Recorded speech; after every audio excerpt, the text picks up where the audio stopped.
Hey guys, today I'm really excited to bring you along to Sepia Restaurant and Wine Bar. This is my wife and I's current favourite of all the restaurants in Sydney that we've been to. Tonight we went along for our third time to try their degustation menu. It does vary from, week to week depending on what ingredients are great, but we've been several times and we just absolutely love it.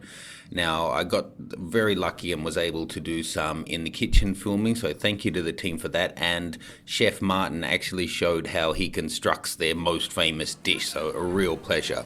You can see the mix of people there. It's, real high flyers and people just out for special occasions. It's a pretty great vibe. And the wine list is just mental. That's not, the price for the wine. That's how many pages there are. They have a whole page of different Rieslings. It's insane. So we kicked off our meal with a glass of champagne, which was really nice. I have to say, the sommelier is something else.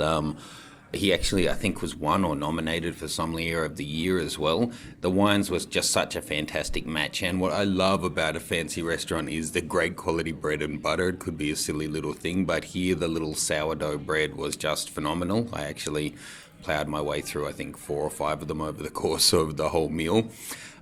Just really, really delicious. Then we had another optional dish added on, which was fresh oysters from northern New South Wales from the Pacific Ocean with a simple rice wine and citrus dressing. Fantastic. Okay, so you're ready to go on a gastronomic journey with me? Now that seared fish is actually just a little amuse-bouche to get you ready for what is the first course. And the first course was served with this special kind of sake. It's Yukinobosha for Junmai-Ginjo sake, which only uses the most pure part of the rice, and it's so lovely. It's slightly sweet. It's got a really floral kind of bouquet to it. I'm not a huge wine person, but I've drank a fair bit of sake, and I really, really like that one. And the dish that one came with, that's Hiramasa Kingfish with sheep yogurt, tonburi, celery, heirloom carrot, spiced duck skin, pickled seaweed, and violets. And it tasted just as good as it looks. It was something else. The kingfish had such a great texture.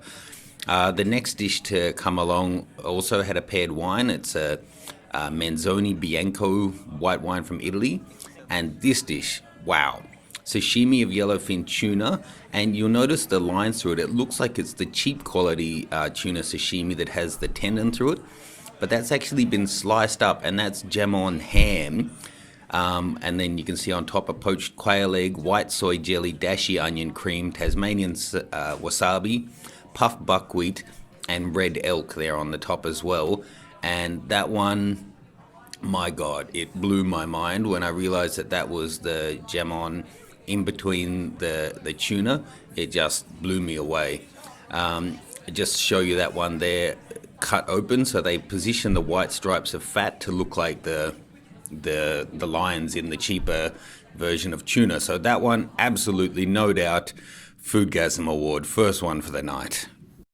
The next dish came with another fantastic white wine, this time from France. And just look at this dish. So beautiful, but can you immediately recognize what it actually is? It's butter poached squid from Port Lincoln. And it was really something else. And the big pieces of truffle were still actually all through there. So here I just opened it up to show you. Not the prettiest way to do it, but you could peel off little layers just like this. Okay, next wine served for the next dish. Again, perfectly matched. This one was a 2007 Verdicchio from Italy, and lovely. And the actual dish is King George whiting roasted in kombu, Japanese mayo, heart of palm, shellfish butter, emulsion there, and then tiger prawn. Now, you may not immediately see the tiger prawn, but that sheet on top is actually made from tiger prawn, and just look how gorgeous the fish is. The prawn sheet. What's this one? This is a wine of a blend of 2 varieties, predominantly Viognier Now, as I said, I don't know a lot about wine, but these guys really did. If you're right into your wine, you could ask any question and, they know all about it and where it comes from and the winemakers and the history of it and all of that. And this one was paired up with seared scampi tails, shellfish custard, crystallized wakame, which is a type of seaweed, dill pickled cucumbers, smoked trout roe, and shiso. So you can see the emulsion there. It was just so bubbly, soft and smooth. Okay, after the last Aussie wine, this is back to another French one, a beautiful white to pair with the next seafood dish that's coming, and this was something quite special. That's a West Australian marron, which is like a little freshwater lobster with truffle and shellfish emulsion, quinoa and Tasmanian winter truffle, and that's covered in sheets of fine winter truffle. Such a wonderful delicacy. The chef was telling me they come in at $1,500 a kilo for truffle. If anything, it was too much. It was just too much of a good thing, but it was really, really special.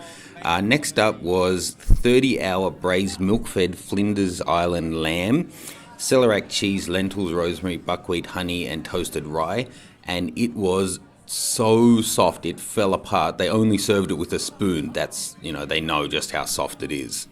Next up is David Blackmore Wagyu beef, Namiko mushroom, garlic chives, red onion juice, Tasmanian wasabi, fried potato, kombu crumb, and citrus soy, and that was, again, just amazing. I mean, if you're into Wagyu beef, it's hard to go wrong, especially David Blackmore's kind of one of the top ones going around. The next one was a rosé from Bordeaux in France, and this was to go with another just amazing dish. That looks like a strawberry, but the whole shell is actually a candy made from strawberry, but it's hard like candy, and then inside is strawberry sherbet, and it was amazing. It just it fooled me. I thought it was real. Just astounding. Love that dish, and a beautiful little way to split between the savoury and sweet dishes. That said, there was another little dessert, which was a delicious granita and then a brown sugar ice cream underneath, which was a great little palate cleaner.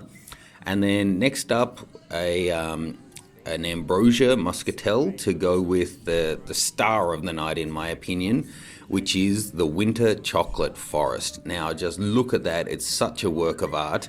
And I was really fortunate that Chef Martin, who, this was Dish of the Year, he's been Chef of the Year, it's been Restaurant of the Year, he took us inside the kitchen and showed us how he actually puts that together. So you can click through on that link and see the whole thing from start to finish, how he assembles all the ingredients to make this star dish. And I have to say, this one, again, absolute foodgasm. I've had it 3 times now. It always blows my mind. Thank you so much. And something we were really lucky to have, this is his Japanese stones dish, which actually won Dish of the Year, despite the fact it's not even on the menu. He made it to raise money for after the tsunami, and it's been so well received, just amazing. It was an unbelievable night. As you can see there, it got a little bit late. We started at like 7, so we were there for almost 5 hours, but it's such a treat eating there. I love it. It's amazing. 2 foodgasms. Thank you so much.